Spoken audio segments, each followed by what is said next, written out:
What's up, everybody? Welcome to Book of Rhymes, the show where we take a deep dive into some of my favorite artists and some of their classic albums. I'm your host, Donwill, and today on the show we've got two of my favorites, the legendary Masta Ace and the incredible Marco Polo. I was going to say DJ Marco Polo, but you're not.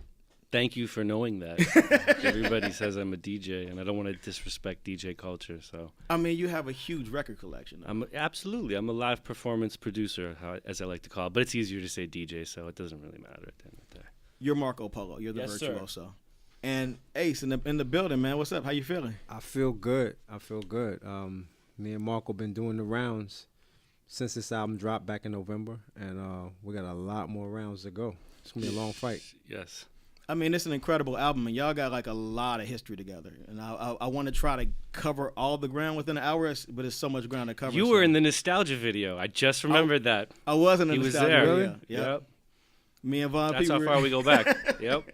I had a funny thing. I had just moved to New York, like maybe like a month or two before I was in And that Von P video. was in the video too, right? Yep. Yeah. So Tanya Morgan. Shouts to Tanya Morgan. Hey, in the Word. building. You know what I'm saying? All right. But yeah, let's jump right into it. So, Ace, as a Brooklyn cat, how did you link up with the Juice Crew out in Queens? I won a rap contest in the skating rink in Queens called United Skates of America. That was kind of like the spot back in the 80s. And I remember going there. My very first time going to United Skates was Easter. I was probably, I was like right out of high school. Like whatever that Easter was, right after I graduated from high school, which would have been 85 probably, or 84 rather. And I saw New Edition there. Oh, word. At United Skates, and they performed Candy Girl. That was the only song they had. I was Candy Girl at the time. Like, they were brand new.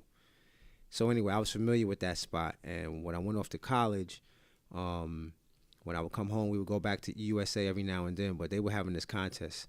In '86, my boy Scooter Rockwell invited me to come out with him to this contest. And I entered the contest, wound up winning first place. And first prize was 6 hours of studio time with Marley Marl. Damn, that's a good prize. Yeah. So what did you accomplish in those 6 hours? What I accomplished really was I showed Marley that I was an artist that was worthy to continue to work with. Because after I had logged my we weren't even counting hours anymore after my first session. He heard how I rapped, and he just had me keep coming back.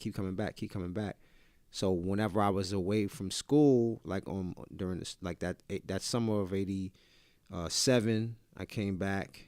'86, my first time going, I came back that summer of '87. When you say away from school, you mean college? College, yeah, I was in college at the time. And when I would come home from college for the summer, I would go by there, record demos, and then when I graduated from college in '88. That was when he said, I'm working on this album. I want you to be on the album. And two of the songs that we recorded during that time period wound up being on his album, Marley Marl in Control, Volume 1. Wait, that's a good rap fact. So basically, if you didn't win that contest, you wouldn't be on the symphony. 100%. I might not even have a music career. That's wild.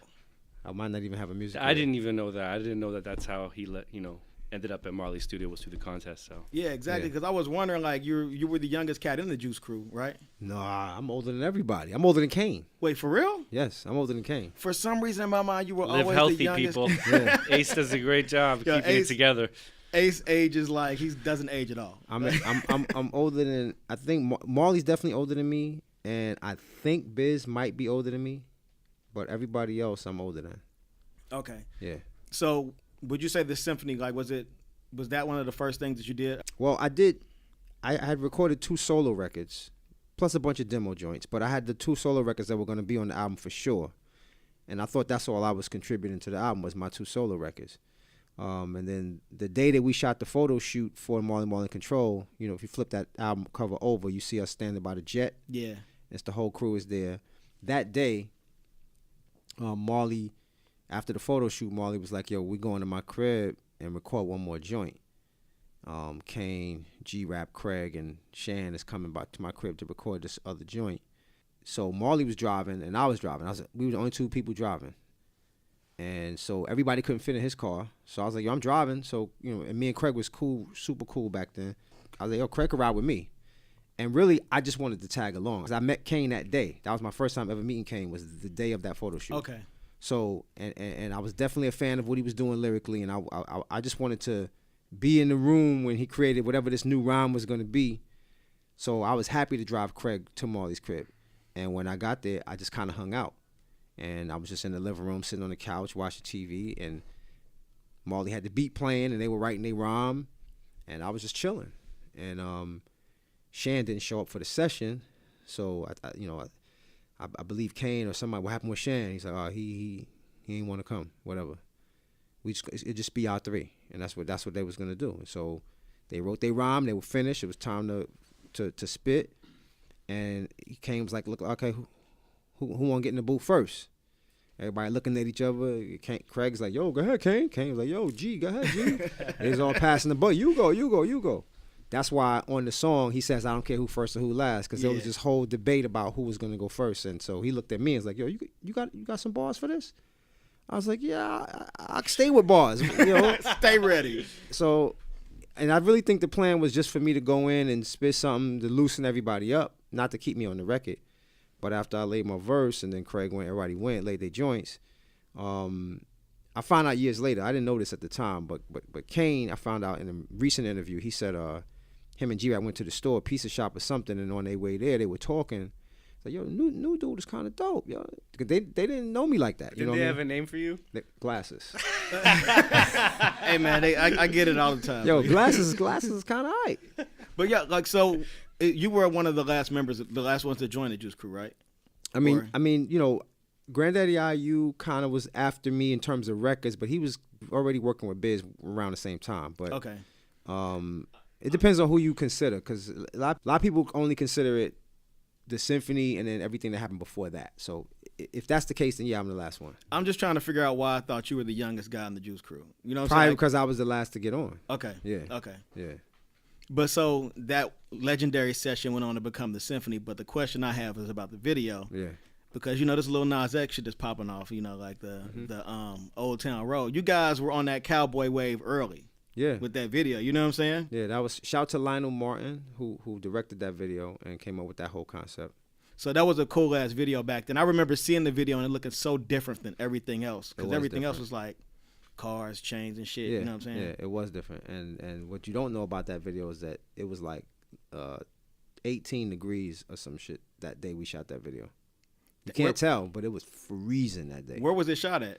In the Adirondacks. We actually took two coach buses of people, extras, everybody, up to the Adirondacks to shoot that video.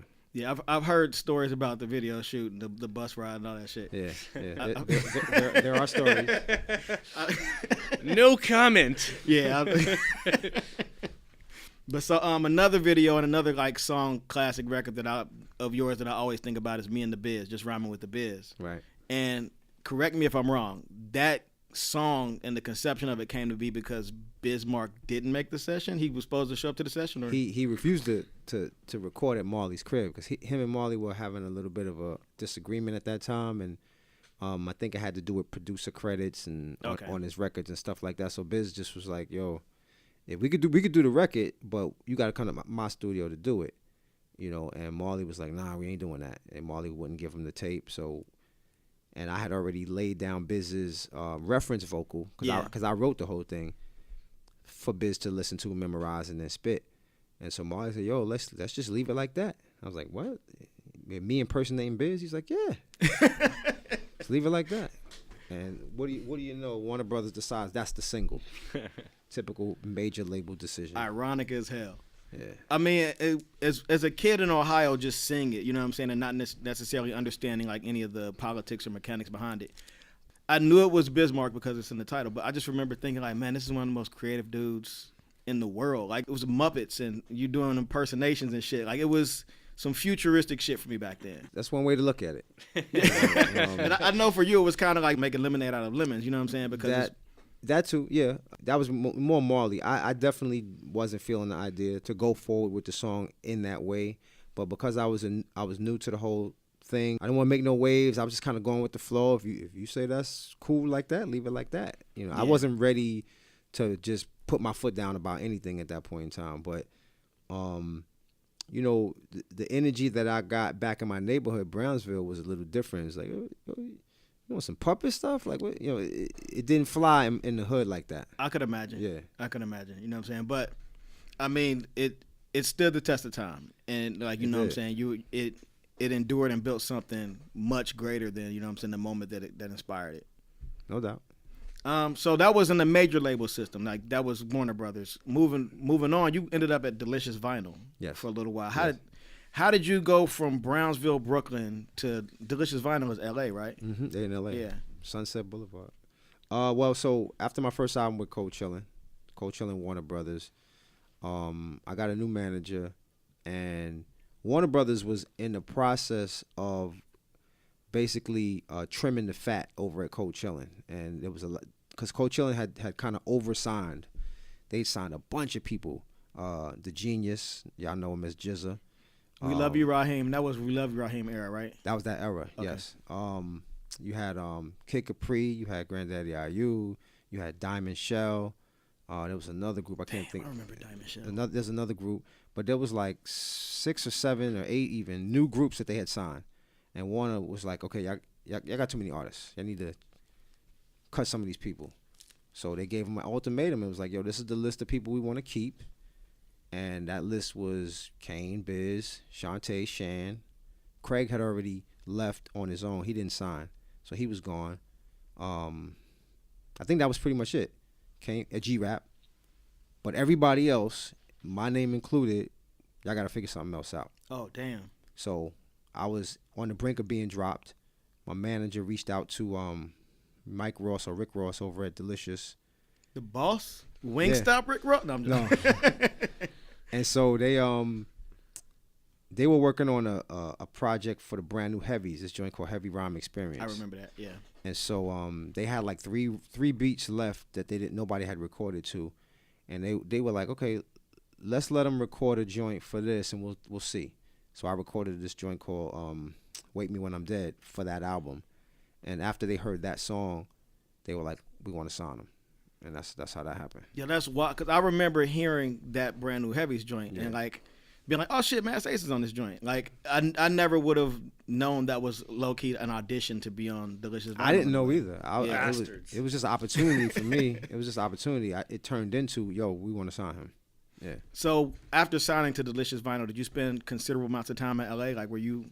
Yeah, I didn't record in LA, but after Slaughterhouse came out, that was my first album with Delicious Vinyl, came out in 93. When that album dropped, Delicious flew me to LA so that I could do promo in LA. So I was out there for like 3 weeks. Yeah. We would stay at this hotel in Hollywood called the Orchard Suites. Was it your first time going out? Like that was your first time being there? Nah, I went back in 90, I guess, when my first album dropped. I did Pump It Up with D. I did Pump It Up twice actually. So it was my, I guess, third time going to LA. They had me doing all this promo in LA, the whole LA circuit, the radio, shows and radio and all that stuff in LA. And I was like, yo, this is kind of cool. I like it out here. It's sunny, it's nice, palm trees, all that. It was cool. But contrary to popular belief, I never lived there. But a lot of people thought that I physically moved there and was living there, but that didn't happen. Leaning into one of my other questions, like Slaughterhouse had 2 albums that had a lot of car culture kind of songs on there. You know what I'm saying? Like it was very car centric because I know that's the LA lifestyle in general. What more or less inspired that music? I mean, it's because it's what I was into. Okay. I was a heavy car guy. In back in Brooklyn, I was driving a Chevy Blazer. I had 2 15s and 2 12s in my joint. You can't even imagine what that sounds like. Yeah. in that little truck. Ridiculous bass. Torture chamber. Ridiculous bass. I think about it now. I'm like, yo, I was really flirting with poor hearing later in life, but I was really driving around blasting my joint. And so when I went out to LA for first time, I got to see their side of the car culture, which was different. They had Daytons and they had these low riders that was jumping and doing all this crazy stuff. It was different, but it was still all about cruising. Yeah. In New York, we would cruise on 125th Street. We would go up to Wednesday night, showtime at the Apollo, and we would just drive literally around that block, just around the Apollo Theater, hollering at girls from the window. That's all we did all night. That sounds like a good time. That's all it was. No, literally, that's all it was. It was like, yo, shorty got tight jeans on. Yo, meet me at the corner. And that's what it was in New York. Out there, it was Slauson, the beach. I forget the name of that beach. Venice Beach? Venice Beach. Yeah. And then it was Sunset Boulevard on Saturday nights or Friday nights. So these were all different cruise strips. They had like a bunch of different ones on different nights that you would go to. Crenshaw Boulevard was another one. And so I met a guy out there, Dougie D, who's originally from Harlem, but he was living out there and doing his thing out there. And I think DJ Premier might have connected me with him. And he's like, yo, my man Dougie need to know everybody. Just hang out with him. And I hung out with him. He taking me to all these different spots where they would just cruise and blast their music and paint jobs. And I was like, man, LA got it on another level with the paint and the... Yeah. I never seen Dayton's until I went out there. So, yeah. One thing I've always wondered, what was New York's fascination with MPVs? MPVs was the shit, yo. MPVs, according to Wu-Tang, was fat, but what was it? You know? You know what it was? Because, well, first of all, the way that they were cut. They were like, they looked futuristic back then. Yeah. The design was very, very smooth compared to what we were used to seeing with minivans. And Premier, he was the first cat that I knew that had an MPV. Okay.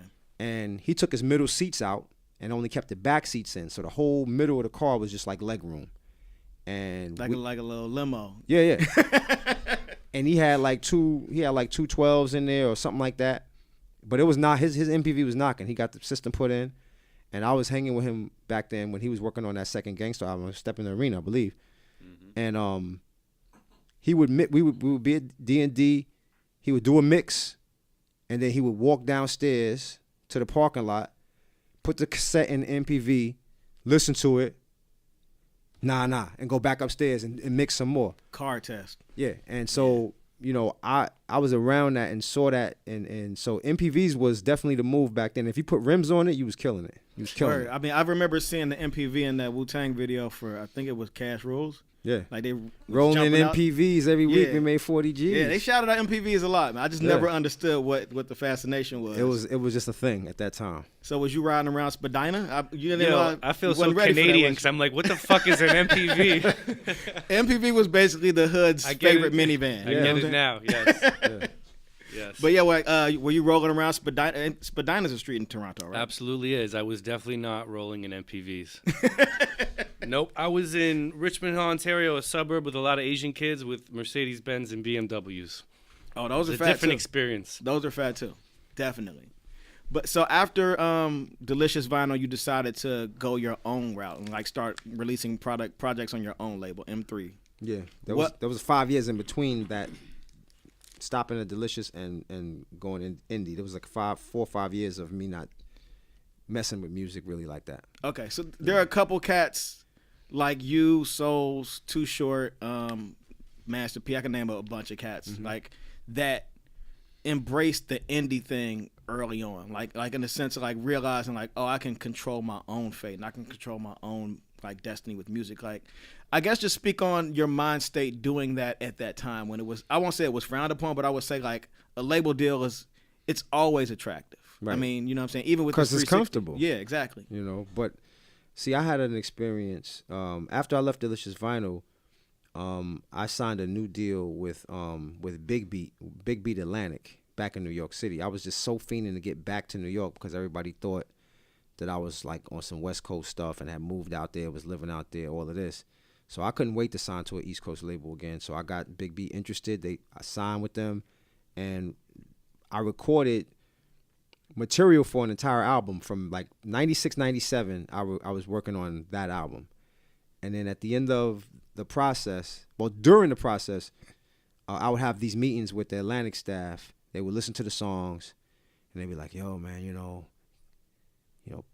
Bad Boy's killing it with the radio. Like you gotta make some joints that they're competing with that. You know, they're like, why don't you get Carl Thomas or not Carl Thomas, Brian McKnight or Changing Faces or somebody on your hooks. Like they was trying to push me in that.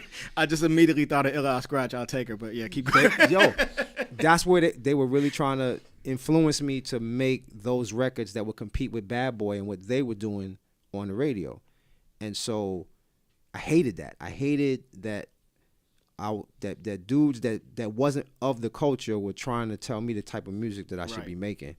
And so as soon as it was clear to them that I just wasn't going to deliver exactly what they wanted, they just dropped me. And so 2 years worth of music, about 16, 17, maybe even 18 songs, they just shelved it. Like, we ain't fucking with it. Yeah, like it's just Yeah, product. and so that was the birth of that mentality of, oh, this art is disposable to them. They don't care nothing about it. And so when I started to work on the next record, 4 or 5 years later, that was the mentality. I went into it with that mentality of nobody's telling me what to make.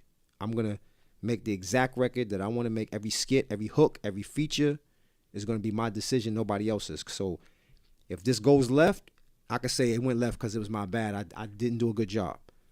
And so just that was the beginning of my mindset of I'm going to be indie and I'm going to have creative control of everything that I do. Yeah, and you went on to drop, I counted 13 records, but I'm sure there are more. Like, how many can you name, Marco? From Ace? Yeah. Disposable Long Hot Summer, then EMC's first album, then the album with Edo G. I might be wrong in the order. Then another You EP are with wrong. EMC. there's MA Doom, Falling Season, which is another Ace solo album.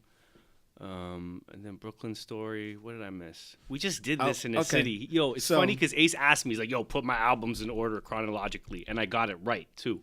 But I probably did it wrong. I'm going to try to, I wrote it down, so let me see if I got it.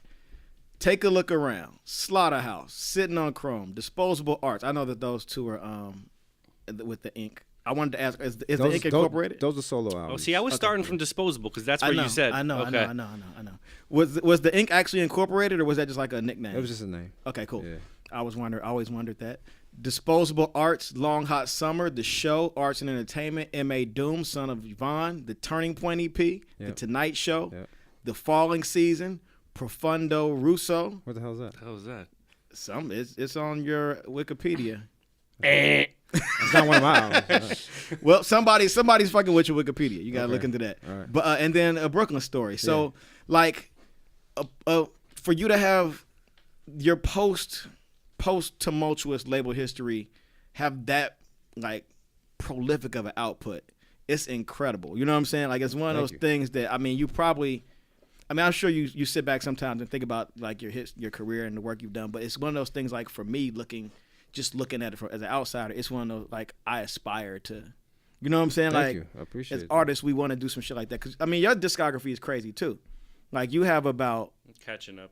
you have like 8 or 9 joints. I think it's more than that now because I have so many international things people don't know about. Yeah. So you did I some. got so many. I did an album in Poland, went platinum, won a Grammy in Poland with OSTR. I got an album in Italy, album in Japan. Like, you know, if you count all those, you know, I'm definitely around 14, 15 projects now as well. And you're, I mean, like, most of the stuff that I'm aware of was Soul Spasm or Duck Down. And I know the stuff overseas, internationally, probably is with different labels. Absolutely, yeah. No, it all started with, the first album I ever put out was Pockets Limited with Rasco. Yeah. Yo. That was a bad... That was my first welcome to the record business. I'm gonna tell you some crazy shit. I did not know that until like today. I was like, let me just brush up on the discography. Because literally 30 people have that album. You know what I'm saying? I'm person number 15. Well, that's I loved Rasco. You know, like that album. I was a fan too. That's what got me on the label. I was like, oh, dope. He has the label. He wants to put out my stuff, and we did. It's called Canned Goods. It's like beats and then 3 songs. I met Scoob because of Rich. Big Scoob? Scoob from DOS, yeah. Okay. Yeah. Super, super under the radar. And then we started with Port Authority, which was on Raucous and Soul Spasm, and that's where the journey. Oh, and Pumpkinhead. Yeah, how could I was I gonna say Pumpkinhead? I'm bugging. PH, man. I was gonna ask about like Orange Moon over Brooklyn, right? That was between. Yeah, because that was what, like, Port Authority was 09, right? Port Authority is 07, Orange Moon is 05. I met Pumpkinhead just making the rounds as a, freshly imported producer from Toronto, going to every event, being social, which is the exact opposite of how I am now.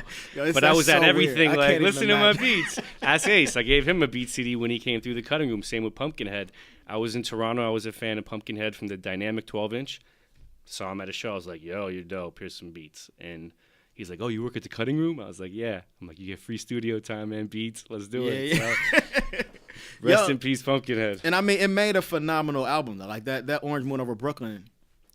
Yeah, if people appreciate it on that level, that's amazing. For me, it was a learning process. I still feel like I was learning production on that album, but yeah. I think the production on it's interesting because for you to say you were still learning production, like at least when I heard it, it sounded advanced, and it's still it holds up the quality of the beats. You know what I'm saying? I appreciate it, man. There's a certain energy about those early artist recordings. Like, it's just, I wasn't thinking so much. Like, now, like, my brain just gets in the way of everything and it ruins the party. You know, when I first moved to New York, it was such a excitement, fear, and just like the vibes were, you know, I was making beats every day. I wasn't thinking. I was just knocking out stuff on a vibe.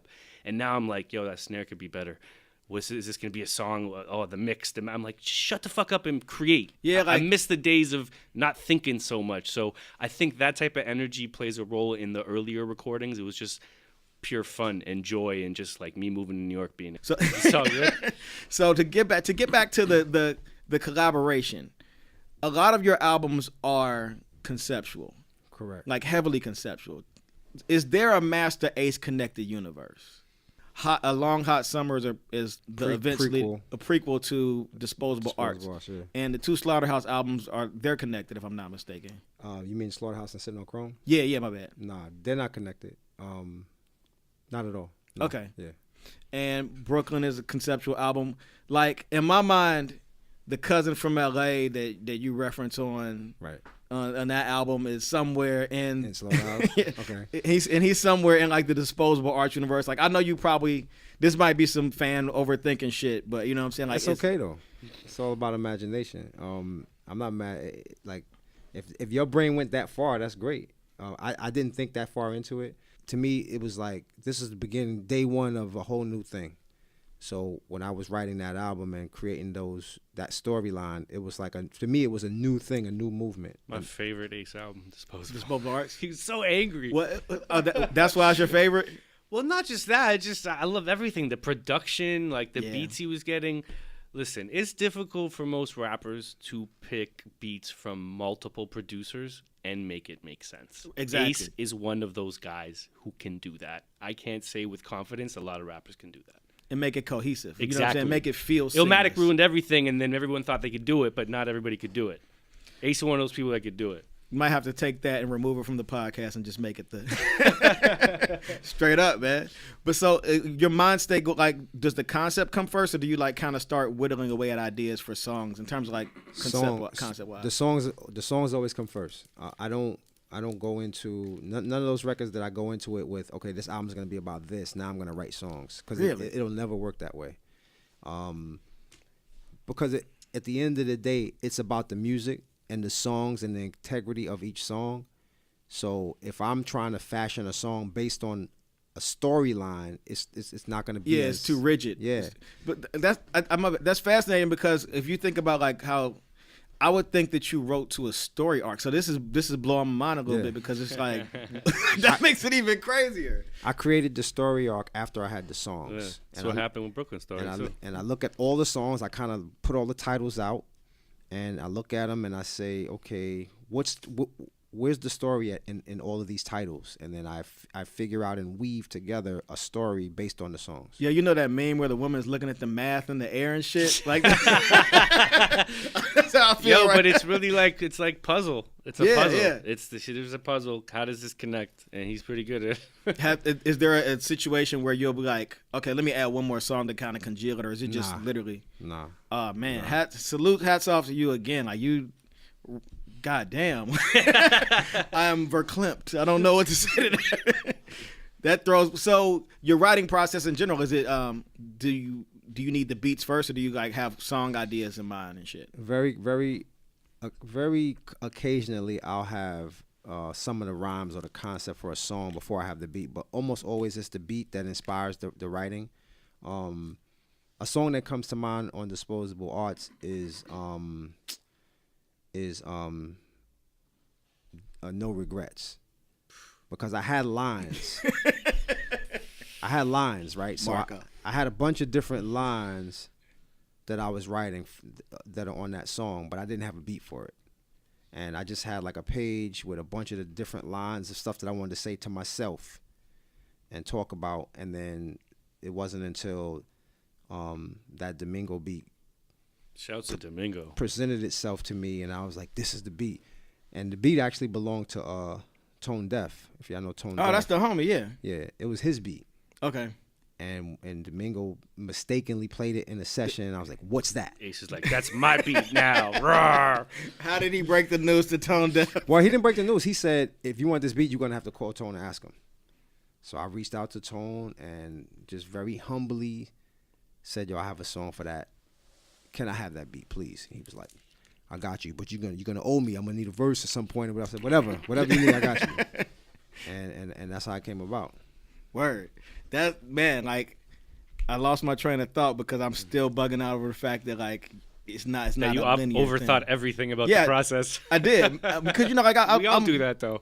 as a concept album. Like I make a lot of concept driven albums too, so it's just like approaching an album. There are several ways to approach an album. I just never would have thought that was the way because you have so many like very well written stories. Like a Breukelen Story is literally it's the story of Marco's. Yeah.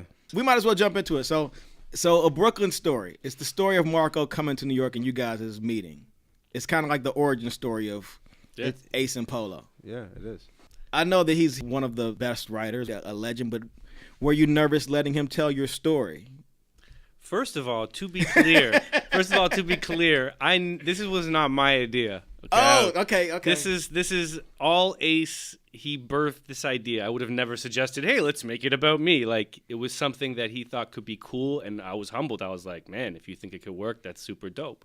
And he wrote all the skits, you know, with the information he had over the years and some moments, and we kind of, for the most part, 90% of the people in the skits are the legitimate characters in my life. My ex-girlfriend, my boy Lou, and he kind of made it work, and you know, my mom, my dad, and I wasn't stressed at all because I've known it. That's the easy part, is that I've known Ace since that era. So he was there in the beginning since, you know, we met. How long have you guys known each other? I would say since 2005.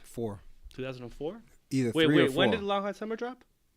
04. Oh shit! So then 2002. Either 03 or 04. Yeah. Somewhere in Okay, there. so Yep. a long time. Yeah. Yeah, because the first beat CD I gave Ace, in my mind, although we have conflicting memories, the first beat CD I gave Ace, I'm pretty sure had Do It Man and Nostalgia. So those two beats were on that Oh, wow. CD. So I think it was another. he thinks the first CD caught his interest, but he told me, you know, send me some more stuff. I think the first one I knocked it out the park, but So did you have any input in terms of like topically, like the rhymes, for what? like a song topic? It's not like you were. You mean writing for the Brooklyn bars. Story? Yeah, like No, I stay out of the way. Okay, My okay. job is to incite emotion and feeling and vibe, and that's all him. And in doing that, how were you? How was it like? It's almost like I viewed it as, again, I've been overthinking all this shit for so long, and now I'm kind of unthinking everything I overthought. But I looked at it like you scoring the album in a way.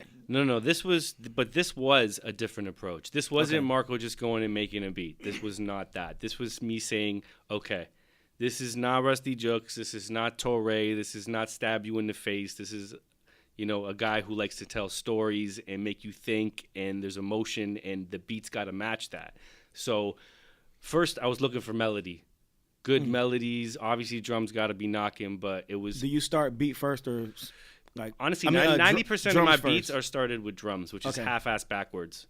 But I just like that because I like to set the tempo right off the bat. Yeah. So it was just looking for sounds that I thought he would be into, even if it's as simple as, you know what, Ace really likes strings and pianos. And as I would look through records or find, you know, sounds, I'm like, ooh, that makes me feel something. I feel like, you know, let me flip that into something. And that was the process. I did really make a majority of the beats, you know, particularly for Ace. And a couple of them he had from way back, from older CDs that he had on the stash. One of the beats on the album is from that first or second CD that he gave me. Literally a beat from 2003 is possibly on. Not possibly. Yep, it is.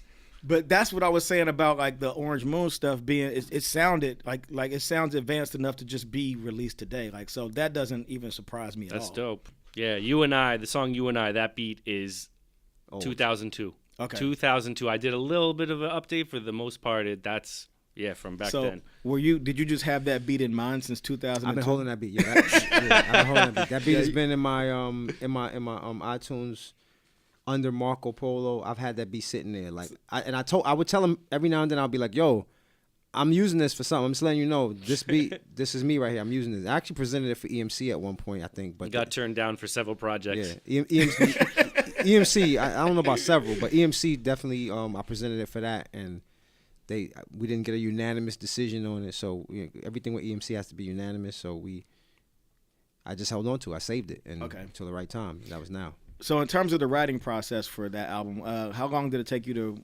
write? I guess when did the album start? When did you guys start working on it? When did I start? Because I feel like so it came out November 2017. No, 18. 18. I'm bugging. Okay, so I would say about 14 months prior is the recording window when things started. The very first What was that first day I came to your crib? The first verse you ever did for the album was Get Shot, was Dikembe. You laid down a skeleton. Man. That might have been a little before, like way before we really got into the groove, just to record the verse. But when did I like come to your crib, and that was that first day when I was like, okay, I'm gonna lay like 3 joints today. When was that? Shit, the exact day, I don't know. No, I'm saying you came with like fully structured songs ready to like record them. I feel like it was 14 months before the album came out. Like we got it was like Your writing process is more or less like, do you write on the spot or do you sit I don't write around on the spot. Okay. I can't write on the spot. I would write the worst rhymes ever if I had to sit there in the studio with the beat playing and try to write. That shit's stressful, man. That shit is very stressful. I write when I'm washing the dishes. I play the beat in the background washing dishes. When I'm driving, I'm on a long drive. Like this drive here to come from Jersey to here, I'll put the beat on and just let it play on repeat the whole way here. And by the time I get here, I'll have 15, 16 bars ready to go. But I write better when I'm not trying to write. When I'm doing something else, my mind is occupied by something else, but the beat is playing. That's when I come up with the illest. Are you the same way with beats? Like, do you hear shit and think of like, oh man, I could flip this when you're not at your studio, or are you like, do you map stuff out when you're away from the studio? I just get inspiration when I'm outside. I think leaving my studio actually helps me, or stepping away is the biggest inspiration. I make my best stuff in 10 minutes. I know, and that's not even on some grandiose shit. That's because everything naturally happens like it's supposed to. I will pick a record, that sample's fire. I will go to pick drums, and whatever drums, the first drums I go to, it all just works like it was meant to be. Like there's a beat Jesus watching over me, and it all just comes together with little effort. Those are my best productive. The ones I spend 2 days on are like mediocre. So yeah, that's when you stop thinking and just kind of let your skill and your experience do the work. You know what I'm saying? Yep. When you overthink shit is when it tends to. That's my biggest problem. Overthinking. When it comes to beats, I've been doing it a lot the last couple of years too. So just really, because I'm always pushing myself to do new shit. I get bored with doing some stuff, and I'm like, I don't know if Ace goes through it, but it's just like, how could I change up what I'm doing and do some next shit, but not make it sound like some weirdo shit, but it be some next shit, just because I'm so inspired by dudes like Dilla that literally every time he put out a new beat tape changed the whole beat scene. I'm like, how can I impact as a producer like that? I'm really hard on myself too. My boy Shiloh says it all the time, but it's just that artist shit, that competitive shit with myself. Like, yo, how can I really step it up? So, well, it's also the other thing. Like, you want to feel like that. It's like going to the gym where if you feel the burn, you know that like you actually worked out. But if you go to the gym and you walk out, feel like you didn't do anything, you're kind of like, damn, am I really working out? Like, am I wasting my money on this membership? So I feel you like wanting to make sure that you're pushing yourself. Because there's so many dope people out there, man. But also, you got to understand that you're one of those dudes that people look at as like, there's so many dope people. You're one of those dudes that people are just like, man, if I could just get Marco Polo this beer, if I could, you know what I'm saying? So thank you. It's like, that's dope if people feel like that. Like, I was thinking about this for both of you guys, like with discographies as big as yours and careers and outputs as prolific, like how do you stay inspired? For me,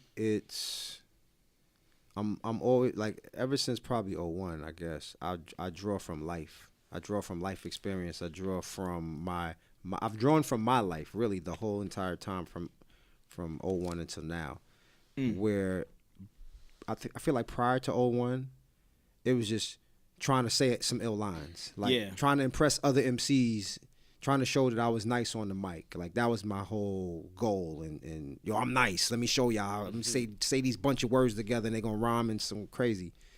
But after that, I feel like that's when I kind of stepped into adulthood fully with both feet and embraced who I was becoming.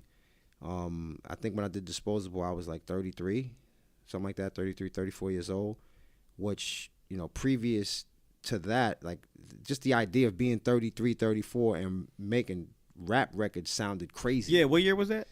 01. Yeah, like, yep. Yeah.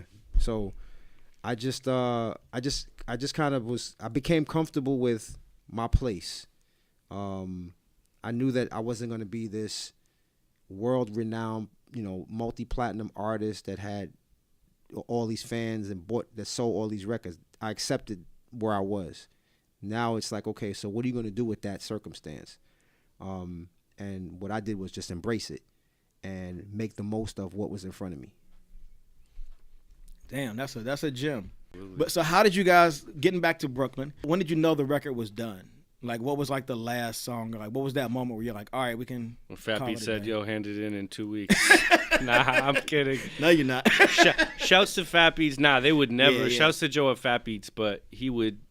We were definitely in no situation where they were calling the shots on our deadline, but we definitely, between the two of us, had a goal to put the record out at a certain time, and we did it. You know what I'm saying? The last verse we needed was Little Fame from MOP on Count 'Em Up. Shouts to Fame. But yeah, we were in a good place. Yeah, I originally thought the album was gonna drop last summer, and so because when we shot the Brooklyn video, it was still cold. It was the end of the winter. And I was like, oh yeah, this is gonna be a summer album. I'm laughing because we were trying to look warm in that video, and I'm like, not warm. It was like April, but it was like a super cold day, like 30 something, and or less or whatever. And so I was like, yo, we can't wear coats, we can't wear Scullies, we gotta look like, because it's gonna be a summer video, so it has to look like the summer. I was wearing this jacket, and so we attempted to it's a nice jacket. Try to look warm, but look what happened. Like, despite all of our planning, the album didn't come out till November, and that was just how it worked out. Like, we were mixing and still finishing up songs, and summer had gone by. I'm like, oh shit, like, what are we looking at? By the time we hit August, Fat Beats is like, okay, if you guys want to make this date, it's always you got to hand it in by then. And now we're chasing that date, and then we missed that date, and we wound up, here we go, November. So would you say it's like winter or summer? I feel like it still feels like a summer record to me. Really? I don't know. I feel like it's an all season. Yeah, because just looking at the cover art, it makes me think of winter, because black and white always makes me think of winter. Right. Either winter or like super hot. It's like extreme, because there's no colors to kind of like question inform. Though I'd have to let me revisit. I want to answer. I'm thinking about the songs. Yeah. The songs. For me, the songs kind of feel like winter, in a way. Is the cover inspired by this guy's apartment? I don't think it was inspired by my particular apartment. The cover was definitely a back and forth for a bit. Yeah, because we were playing around with a lot of different covers. We wanted to go vintage Brooklyn, which is what that picture is. And is that a nod to the title too? Is it a nod to vintage Absolutely. Brooklyn? Yeah. Okay. Yeah. And so, man, we considered a bunch of different pictures. There was actually a Coney Island picture from the 50s or 60s with the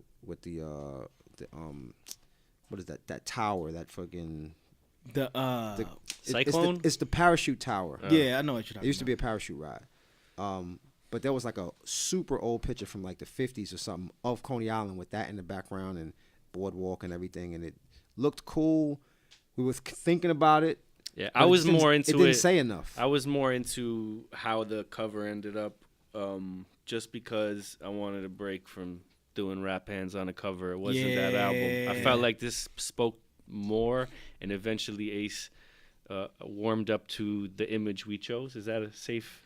Yeah, well, because I had another building that I liked, a different apartment, a smaller building, but I felt like it looked the building I picked, I felt like looked more like where he lived.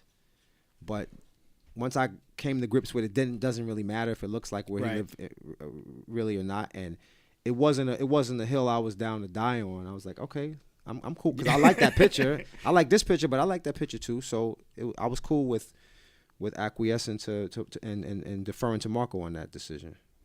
Cool. Well, we do a thing where we discuss quotes from the record. The first quote is from Get Shot. You said it's like the first record, right? I Yeah. recorded that verse originally for the A&E album, me and Edo G. Oh, okay. Nerdy thing. The original beat was called Dikembe Mupiano. Is that why he's like? And then it was like Dikembe Mutombo, and then That's why he says the Dikembe Mutombo at the beginning? absolutely. Yeah. I mean, yeah. Okay, word. Yeah. All right, Yep. so the bars are, I be the man in front of fans gandering. Standing in spotlights, fam, you panhandling. And I'm in most top 10s, you've been rambling. Running off at the lips big, Pam Anderson.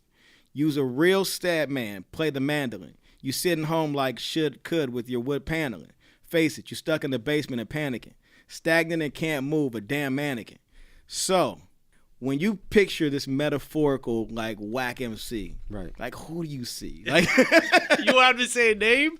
no, don't say a name. You know what I'm saying? But yeah. like, definitely not a name because I think every rapper has that like image of the whack MC. Like, this is a picture perfect glimpse at like who that metaphorical person is for you. Yeah. You know what I'm saying? It's that guy that's watching everything that I'm doing and is mad and hates the fact that I'm overseas and I'm touring and I'm on stages and doing shows and he's in his basement and he's just miserable with his life and his circumstance and doesn't know what to do with himself. So depressing. And, Yeah. and Sad. there's Play a the lot mandolin.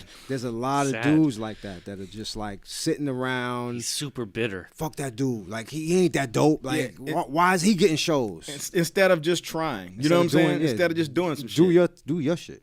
All right. And so, how did that beat come together? Like, what was any That production beat is notes? old. That beat is old as fuck. And I have no story about what I was going through that day. I do know it was several records. It was the piano, then the voices, and it was kind of like a mishmash. It's a really simple beat for me, but I'm learning over time that all that technical shit means nothing to It people. doesn't. It doesn't. It It's means a something to feeling. me. It means something to me though. Well, But to I us feel as you. artists, but really, I feel like a lot of people love that song. Like, yo, that's one of their favorites. I see it, and we actually shot a video for it coming soon. So, Oh shit. but no cool story about that beat. It was just Okay. a beat I banged out. Shout out to Edo G for turning that beat down. Shouts to Edo Shouts G to Edo G. Because that was supposed to be an A&E. Well, I wanted it to be on the A&E album, and Edo was like, nah, I'm not really feeling it like that. I was like, okay, cool. I've saved it. I'm held on to it. Dude, you're the collaboration king. I hold on to records. I hold on to beats. If I like a beat and it's not going to happen right now, I'll just tuck it away. But I'm going to use that beat. Listen, you know what you're doing, man. You're fucking smart with these beats. Thank you. I'm going to use that beat. All right, so the next joint, Corporal Punishment. It's that slick artist known to spit hardest, bringing money in like Kickstarters. Who gonna get farthest? That depends. Used to ride around in the Benz with shit starters. This is what they call music from the soul. There's a good chance that I'm gonna do this when I'm old. Young boy talking about you already ancient, and I got the belt. Let me show you how I spank shit. All right, so this verse addresses the issue, the topic of longevity. You have equity in the game, like you know what I'm saying. Like, I don't want to say what's the secret or what do you credit to your longevity, but like, did you see this? You know what I'm saying? Like, did you see yourself making records now? No. Back then? No. Definitely not. I didn't even see this as a career at the time. Damn. It was just Yeah, because you were in school. Yeah, I was in school. I was it was literally just some fun shit to do, like in the neighborhood. Rhyme. Yo, I rhyme. School, banging on the table, rhyming, battling, whatever. But a career was definitely not something that seemed realistic, especially not a career that's gone 30 years now. So I didn't see that, but it's definitely a blessing to have come this far and still be able to do it and still be able to get tours and to headline shows and do all that kind of stuff. And we're just riding this wave, man, and seeing how far out we can go with it. Pretty far, because it's still going. So, who did the cuts on that? Shiloh of the Oh, Drum shit. Majors, yeah. The guy who taught me how to make beats, who is also an incredible producer and DJ. He did the scratches on that. Yo, That- shout that- out Shiloh. Yes, absolutely. And that beat, in my little nerd way, was my little tribute or inspiration from JD, a.k.a. J Dilla. Okay. The bounce just a Yeah, little yeah, different yeah. from the rest of the album, and then it put it over the top to cut him up and scratch his voice. So Yeah, yo, that bass line is fucking stupid. thank you, man. sir. And to get Elzai on there. And to get Yeah, Elzai, make it officially Detroit. yeah. Shouts to Elzai. He came through. But, you know, that guy's When doesn't he come he through? does, He's yeah, fucking he's Elzai. Elzai. True. Yes. All right, next joint, American Me. I was born in a world without innocence, because we all look guilty in them tenements. Living life on the edge and it's been intense. The hands of hate planned our fate and they've been winning since. Graduated and my moms couldn't be prouder. And my soul lived the spirit of Khalif Browder. That was 35 years back. When the song cried, I couldn't hold them tears back. As a black man and as a person from Toronto, like, we're all kind of bound in this, you know, you're not an American. Like, you've been here 18 years. Yeah, almost 20 now. Almost 20 years. And, like, you know, like, what's the American dream, or what does the American dream look like for us? Like, what does it look like for you? What's the Canadian dream? Yeah, my journey is much different, but go ahead, Ace. Certainly still trying to figure that out. Because that's what that song deals with. Yeah. I think for me right now is having a family, having love in my life, being a homeowner, being able to make a living doing something that I actually love to do. Because, you know, I know a lot of people who work jobs. They work that 9 to 5 or that 8 to 6 or whatever it is, and they hate what they do, but they do it every day because that's their income. Yeah. And you become tethered to this job or this profession that you don't like, and I just never wanted it to be that. So for me, those are all parts of my personal quote unquote American dream, but that dream is a lot bigger than me. It's a dream that's really for an entire race of people, and we're still trying to realize that you know, trying to get to that place. We're not there yet. Mine's a little different. It's just basically moving from a place, you know, Canada at the time, Toronto, and you remember the days when both of us used to speak with Drake. You have a song with Drake. This is true. I do have a song So with... before that movement took off,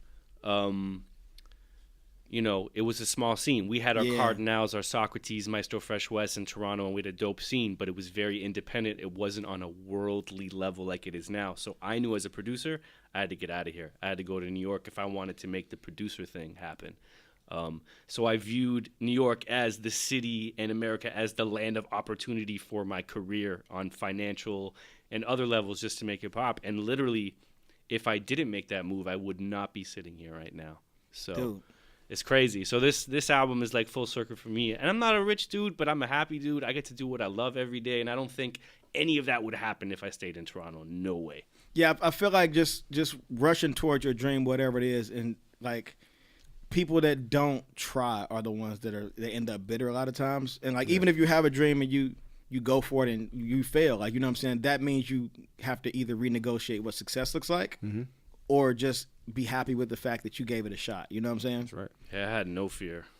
You left out Mishi Me. I just wanted to throw that in. Oh, sorry, Mishi Me. Shouts to Mishi Me. I left out a lot of Canadian legends. So This one is full circle, going back to the symphony real quick. I got a whole lot to give, little at a time, new trails blazing. Action is in effect and always stays in gear, just like a shot from a cannon. My question is, was your name once Action? Where's Action from? So at the time, I was, for really my entire career, I was trying my best to create a group feel for my projects. Okay. So Action was the original INC. Oh. I was trying to promote this because my first solo record was under Ace in Action.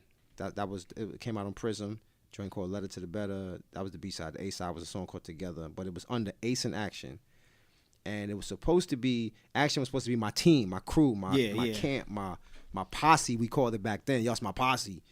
So it was me trying to brand something bigger than my individual self. And I've been trying to do that whole time up to the, you know, the Delicious Vinyl projects. I was trying to brand myself more as a group than as a solo artist because I felt like fans would gravitate to that more if there were other members that you could, you know, pay attention to. Or right. I like him better than him. Ace is cool, but I like this dude or this girl. And so that's what I was always trying to do, was trying to brand a group. At the time, groups were really the thing, and not solo artists. It was all about groups. Cypress Hill, Funk Dubious, like the list goes. It's a million names of groups that were popping back then. So I was trying to really brand myself as a group and struggled to do that, but the records speak for themselves. I was wrong. I thought your name used to be Action, but that is really cool information. And my last one is for you, Marco Polo. Yes. J. Davy, Relax off of. Oh man, it keeps coming up recently. Let's go. So the reason why I'm bringing it up is because it sounds drastically different from the whole album, in my opinion. That song from Port Authority. Yeah. Absolutely. And Shiloh's going to love that you said that, because he's like, don't put that on the album. It's one of my favorite songs. like I'm an R&B kind of dude. You know what I'm saying? Like and I remember vividly like that era and that period of time when it came out. How did you link up with Jack Davy and like Brianna before it was Jay Davy? Shout out Brianna. Shouts to my boy Al Algorithm, who actually recently. Oh shit, Algorithm. Who recently? There's two Algorithms, not the producer. Oh okay. My boy Algorithm, who actually recently interviewed Ace, and he introduced me to Brianna and brought her to the cutting room. And he's like, "Yo, you got to work with this girl. She's dope." She had the idea to flip the Tribe record. I went in and flipped it with my boy Dylan. He played some cool synth stuff, got the sample. It was just our version. And then she did her vocals. We recorded at the cutting room. And then I just had this song. And then I had this Port Authority album with, nostalgia and all these joints.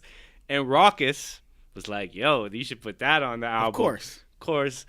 And Shiloh was like, don't put it on the album. It doesn't make sense, just like what you said. But, I was like, just throw it on as a bonus, show my flexibility, and it worked out. It was actually on the single, too, with Nostalgia and War on the 12-inch. Well, you make stab you in the face music, but that's like the nurture you. I'm trying to break that After thing, you though. get stabbed in the face, you need a hug. You know what I'm saying? The funny thing about that is that people were just picking those beats for me. Like, I always feel like I could make, if you listen to Port Authority, I had Nostalgias, I had all types of joints, but then something happened where people just gravitated towards those type of beats. Right.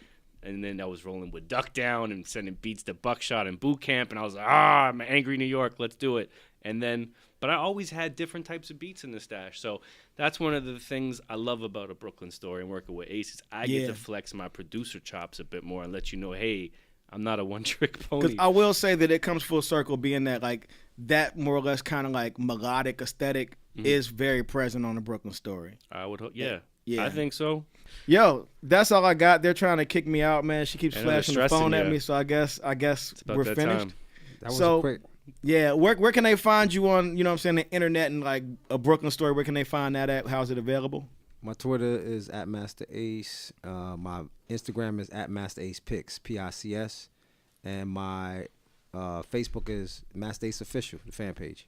Yep. Twitter, Marco Polo Beats. Instagram, Marco Polo Beats. Facebook, Marco Polo Beats PA. And MarcoPoloBeats.com. Got my profile on Mi Gente, Asian Avenue. You can find me on ICQ. And the album's available on streaming everywhere, but are there any physical formats where people can pick it up? Absolutely. We have the vinyl for the record at Fat Beats HHV. We just dropped a dope 45 with 2 brand new bonus joints. One's called Eat, produced by the legendary DJ Premier, featuring Evidence. That shit's and fire. A brand new B-side called Master Polo, produced by myself. We just dropped that. We got the album on wax. It's all digital platforms. All platforms. Yeah. And you dropped the Brooklyn drum pack. Ooh, Breukelen Story drum kit. Man. I'm about to announce the contest. Oh, and my contests are dope because I might have to jump in the contest. It's not just, I know we got to wrap up, but what I think is dope about, because producer culture is huge right now, and a lot of people, I feel like there's more producers than rappers these days, but my contest is dope because the winner, I connect them with a rapper. Like, it's an opportunity. Like, whoever I've worked with, not that it's, Eminem and Jay-Z, but I've worked with some dope, legendary people and people that guys want to work with. So they hit me up if they win, and I make the connection. And I feel like that's an important thing for people that want to make beats, is to put in work with people. Absolutely. And not just like a coupon at my website. So yeah. Check for that, producers. That's how Ace got on. You know what I'm saying? That's how Ace got his start. Full circle. That's it. And you can find us at Book of Rhymes Pod on Instagram, on Twitter. You can find me somewhere tagged in one of the media that they put up. I'm Donwill. This is Book of Rhymes. Thank you guys so much Thanks for coming having out and us. joining me. Appreciate you.